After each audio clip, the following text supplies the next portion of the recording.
पृथ्वी आखिर अंतरिक्ष में कैसे टिकी है?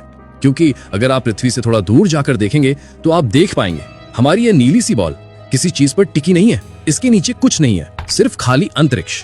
अब देखो, ये रही पृथ्वी की असली तस्वीर, जिसमें साफ दिखाई देता है कि इसके नीचे कुछ भी नहीं है। तो सवाल उठता है, ये पृथ्वी आखिर टिकी कैसी हुई है? अब सोचो, ये कैसे मुमकिन है? कई लोग कहेंगे कि सूर्य की ग्रेविटी से पकड़े हुए है, लेकिन अगर ऐसा है तो वो ग्रह जो किसी तारे के बिना अकेले अंतरिक्ष में घूम रहे हैं, वो कैसे टिके हुए हैं? क्योंकि ऐसे ग्रह सच में मौजूद हैं, जिनका कोई सूरज नहीं, फिर भी वो यूं ही स्पेस में तैर रहे हैं। वैज्ञानिकों ने कई ऐसे ग्रह खोजे हैं जो अपने तारे से आजाद होकर अकेले ही अंतरिक्ष में तैर रहे हैं, यानी बिना किसी सूरज के, बिना किसी ऑर्बिट के, फिर भी मौजूद हैं।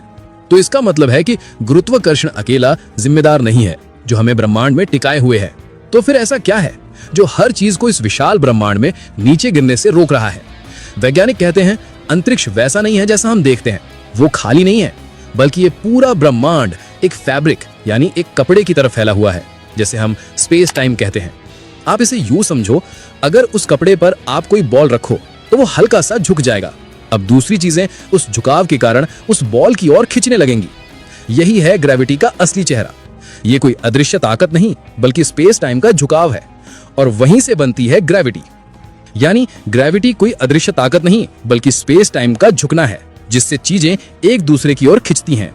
इसीलिए पृथ्वी गिरती नहीं है, बल्कि स्पेस टाइम के इसी झुकाव पर अपनी जगह पर घूम रही है। अब बात आती है, इस फैब्रिक को थामे कौन हुए है? तो वैज्ञानिक कहते हैं कि यही है डार्क मैटर और डार्क एनर्जी। मतलब हमारे ब्रह्मांड का लगभग 95% हिस्सा इन्हीं दो चीजों से बना है, पर इन्हें आज तक कोई देख नहीं पाया।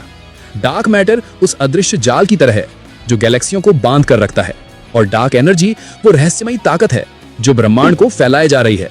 यानी हम जो कुछ भी देख सकते हैं, तारे, ग्रह, इंसान, हवा, पानी, वो सब मिलाकर सिर्फ 5% हैं। बाकी सब कुछ वो अदृश्य कपड़ा है जो हमें संभाले हुए है। हम सब एक अदृश्य कॉस्मिक फैब्रिक में तैर रहे हैं, एक ऐसी जगह जहां हर चीज दिखने से ज्यादा रहस्यमयी है।